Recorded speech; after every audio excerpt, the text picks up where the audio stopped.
Аз съм Иван Калев. Изпитвали ли сте тревожност? Кога за последно бяхте стресирани?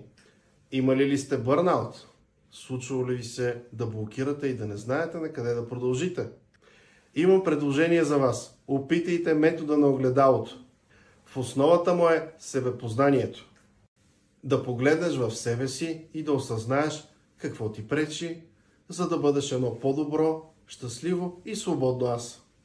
За да опитате и вие от метода на огледалото, елате на практическото обучение Магически огледала, което ще бъде на 11 и 12 ноември.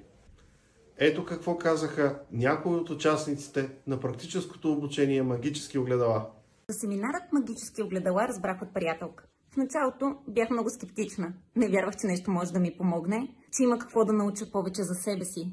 Но след 2 дни мнението ми се промени напълно. Открих много неща за себе си, които дори не съм подозирала, че са вътре в мен и пречат на моето развитие. Сега се чувствам много по-свободна, по-лека и съм много по-усмихната.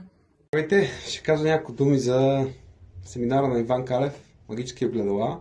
Миналата седмица бях на него и беше готино, беше интересно, беше ми полезно.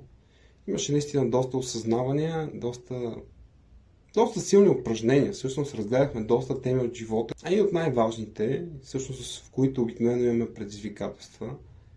Видях себе си от така различна гледна точка.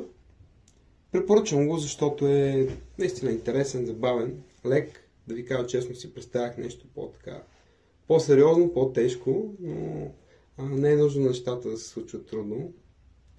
Така че браво на Иван, че е създал този готин семинар, наистина. Ще се радвам да се видим там на 11.11. Тук съм за вашите въпроси. Свържете се с мен или ми пишете.